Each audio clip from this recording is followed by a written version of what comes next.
I strongly recommend you grabbing yourself some form of a tote so that you can put all your screws and parts in it without them getting lost. Head into the closet and steal one of your wife's Tupperware dishes. Panel tool. Remove this top rubber piece off of the dash. Hiding underneath that are two T20 Torx head screws. With both of those out, lift up the whole armrest. And what we need to do, remove the rubber piece here from the bottom. And unlike the top, this has Phillips screws. Using your panel tool, there's a trim that goes around this gear shifter. Carefully pry that up and set it aside. It's not super fragile, but you don't want to break it. This is also going to be the thing that if they drink coffee is going to be covered in coffee. Just lift up this whole center console starting in the back area here where the armrest was. It'll easily just pop out. There is a screw in this cup holder. It does not need to come out. Some of the Dodge, this pocket right here, there will be a screw in the back, and we're in luck. This is one of them, and it is a Torx screw. With that screw removed, this whole piece should come out. I like to start here in the bottom area and work it up and then forward. And that's it. Take some kind of a rag and cover this area here. There is one plug located at the top here where the radio controls are, and another plug located towards the bottom where the AC controls are. Depending on whether it has a trailer package, there'll be a plug here that may or may not be plugged in anything, and then the DC to AC converter also has to come out. So you have a total of 4 plugs to remove this. With that done, we're going to switch to a 7mm, and this screen is being held by 4 of them. Apparently somebody really torqued down this screw. Holy cow.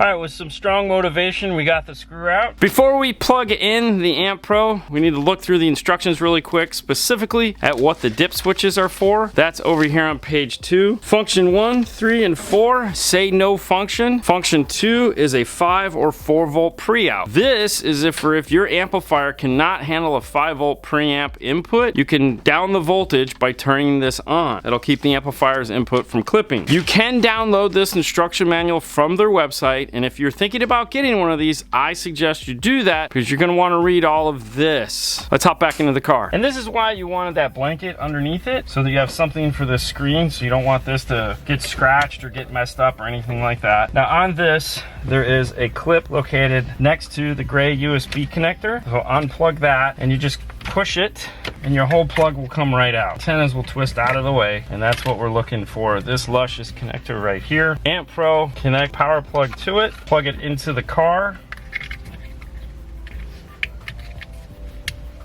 lock it into place. You'll hear a little click. Next, make sure that this clip is open and at like the 12 o'clock. Look at the bottom of the plug. There's a big pin side and a small pin side. Those, you need to line it up that way. If you put it in wrong, of course, you could run the risk of bending some of the plugs. Carefully install that back into the radio and lock it down into place. Make sure that it's nice and tight. Plug the USB back in. And at this point, I like to route my Amp Pro down into this lower cavity of the dash here. Tuck the wires up underneath the metal shelf. Line this thing back up. Put the 4 7mm screws back in. We're done with the radio. It's time for some testing to make sure that everything went according to plan. I know all we did was plug something in, but I like to test it at this point and make sure everything is doing what it should. The first thing is to just turn the car on and make sure we have audio. I can hear static, which means we have audio. Digital multimeter, test leads, black goes to ground, red goes to the remote turn on, blue with white stripe. We have voltage. The car is not on, so it's going to be a little low. That's okay. I want to test the output of the Amp Pro to make sure I have sound coming out of that RCA. For that, I use our IRTA2, which is a 2-channel electrical RTA. We only need 1 channel to do this. Hooked up to our iPad. Turn the volume up. See it rise up.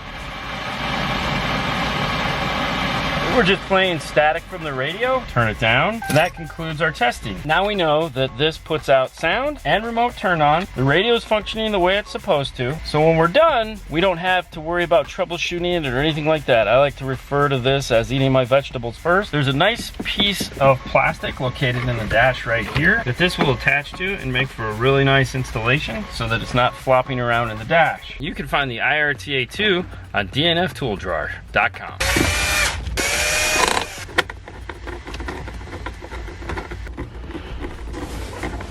One more thing I'm gonna do now that I have this screwed into place is I'm gonna take off this butt connector and I'm gonna replace that with a female insulated bullet connector. That way we can plug and unplug our remote turn on if we need to. Time to mount the bass knob. Join me over at the bench. This area right here is a really nice place. There's nothing behind this and it's big enough to, if we need to, we can do multiple things like add an epicenter or a USB charger or anything like that that you might want to add. I don't want to take up all this real estate, so I'm going to kind of go to this corner over here, put a pilot hole in. This guy is super long. It's got lots of thread. It can go through a pretty thick piece, which is unconventional for most bass knobs. They just don't do that. Comes with 2 washers, 2 nuts, and the knob itself. To finish off the hole, use a step bit.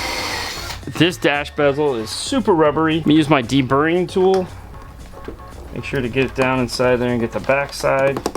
Test fit it, make sure it goes through the hole. The other thing you want to do is kind of gauge where the height is going to be on this. Put one of the nuts on, thread it down, and then a washer. Test fit it up through here. What you're trying to get is just enough room for that nut and washer to go on. In this case, I need to go down just a little bit more. Fit it again, washer. Now the easiest way to tighten one of these up is to actually just use a socket. I don't like to use like needle nose or pliers or something like that because you run the risk of scratching the top surface. These are usually smooth and you don't have that problem. There we go. There is a little triangle here to denote what is all the way up. So I turn it all the way up and just kind of set it on there lightly, turn it all the way down. Make sure that I have a linear movement, push it down into place. If you've done it right, it should sit on there pretty flat and not rub the back plastic piece.